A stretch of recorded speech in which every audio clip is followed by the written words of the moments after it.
ఈరోజు మనం ఒక చిన్న అందమైన ఇంటి ముందు ముద్దుల అన్నయ్య అభి, బుజ్జి చెల్లెలు రియా ప్రేమతో నవ్వులతో జీవిస్తున్న కథ కోసం తెలుసుకుందాం.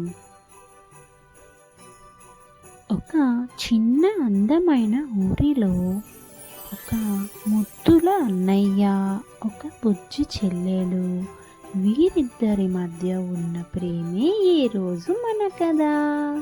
పిల్లలు, స్టార్ట్ చేద్దామా? ఇంకా ఈ కథలోని అన్నయ్య పేరు అభి. చురుకైన వాడు, కొంచెం అల్లరి, కానీ చెల్లెలపై ఎంతో ప్రేమ కలిగిన వాడు. అలానే కాస్త అమాయకుడు కూడా. చెల్లెలు పేరు రియా. చిన్నది, ముద్దుది, చాలా అందంగా ఉంటుంది. తను ఎంతో తెలివైన పిల్ల. అన్నయ్య అంటే ఆమెకు ప్రాణం.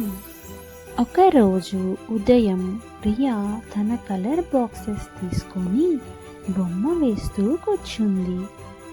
ఇల్లు, చెట్లు, సూర్యుడు అన్నీ ఎంతో అందంగా వర్ణిస్తూ వేసింది. అప్పుడే అభి వచ్చి, రియా, నీ కలర్స్ నాకు ఇవ్వు అన్నాడు.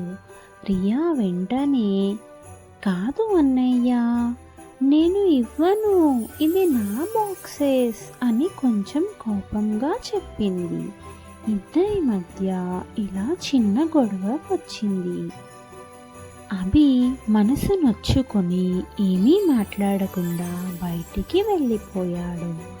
రియా కూడా అన్నయ్య మీద కోపం కొంచెం పెట్టుకొని కూర్చుంది.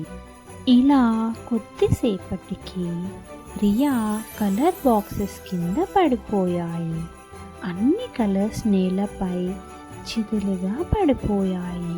రియా కన్నీళ్లు పెట్టుకుంది. అన్నయ్య ఉంటే బాగుండేది అని ఆమె మనసులో అనుకున్నది. ఈ మాట దూరంగా ఉన్న అభి రియాను ఏడుస్తూ చూస్తున్నాడు. అప్పుడే అతనికి అర్థమయ్యింది, నేను ఎంత కోపపడినా రియా నాకు ఎంత ముఖ్యమో. తను నా చెల్లెలు, నేనే బాగా చూసుకోవాలి అని అనుకున్నాడు. అప్పుడు అభి పరిగెత్తుకుంటూ వచ్చి, సారీ రియా, నన్ను క్షమించు చెల్లి అని అన్నాడు. రియాను ముద్దుగా కౌగులించుకున్నాడు. రియా కూడా నవ్వుతూ అన్నయ్య గట్టిగా పట్టుకుంది. ఇలా ఇద్దరూ కలిసి నేలపై ఉన్న కలర్స్ అన్నీ ఎత్తుకున్నారు. నవ్వుతూ మాట్లాడుకుంటూ మళ్ళీ కూర్చున్నారు. ఇద్దరూ కలిసి ఒక పెద్ద బొమ్మ వేశారు. అందమైన ఇల్లు, పచ్చని చెట్లు, వెలుగునిచ్చే సూర్యుడు, మధ్యలో చేతిలో పట్టుకొని ఉన్న అన్న చెల్లెళ్ళ బొమ్మ.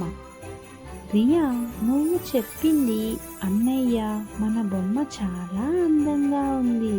అభి ప్రేమగా అన్నాడు. ఎందుకంటే మనం కలిసి వేశాం కదా చెల్లి అని అన్నాడు. చిన్న గొడవలు వస్తాయి, కానీ ప్రేమ ఉంటే అవి మాయమైపోతాయి.